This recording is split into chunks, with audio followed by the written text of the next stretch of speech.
A Igreja de Churchill. Durante a Segunda Guerra Mundial, o avanço dos exércitos nazistas provocou um enorme pavor às populações atingidas pelo conflito.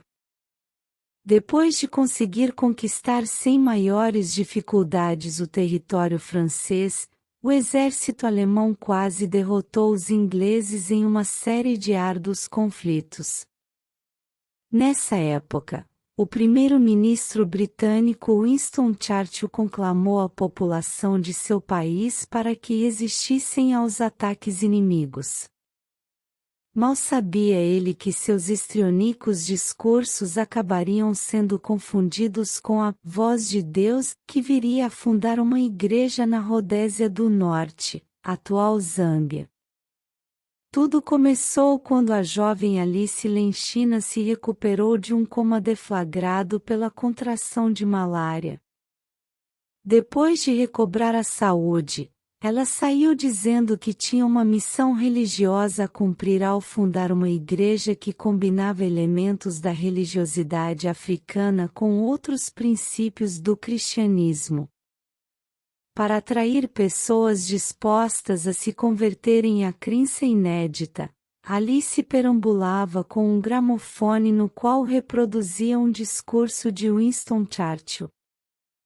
Segundo Lenchina, as incompreensíveis palavras de ordem do estadista inglês eram um chamado em que Deus dizia aos seus ouvintes para se converterem à nova religião. Ao contrário do que muitos pensariam, a estratégia deu certo. No final da década de 1950, a chamada Igreja Lumpa tinha entre 50 e 150 mil seguidores. A formação desta grande congregação rendeu a construção de um templo no meio da mata africana. Durante as sessões espirituais, os participantes do culto entravam em estado de transe enquanto ouviam as indecifráveis palavras de Churchill. Até ali, parece que uma nova religião tomava rumos promissores para figurar o cenário religioso da segunda metade do século XX. Entretanto, a falta de ligação com as transformações políticas do seu país, durante a década de 1960, causaria sérios problemas para a denominação.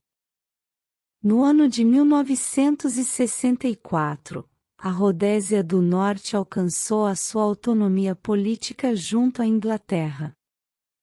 Com isso, Kenneth Kaunda se tornou o novo chefe político da nação e estabeleceu a prescrição da Igreja Lumpa. Tal medida ocorreu por causa do envolvimento de alguns dos seguidores de Alice com a oposição dirigida ao novo Estado. O principal templo da igreja foi destruído, alguns fiéis foram presos e assassinados e Lenchina foi condenada à prisão.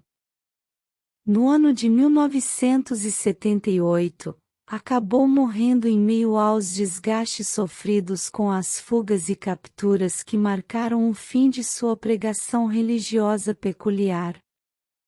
Para que o episódio não causasse maiores problemas, o presidente Kaunda declarou publicamente o seu perdão a Alice Lenchina.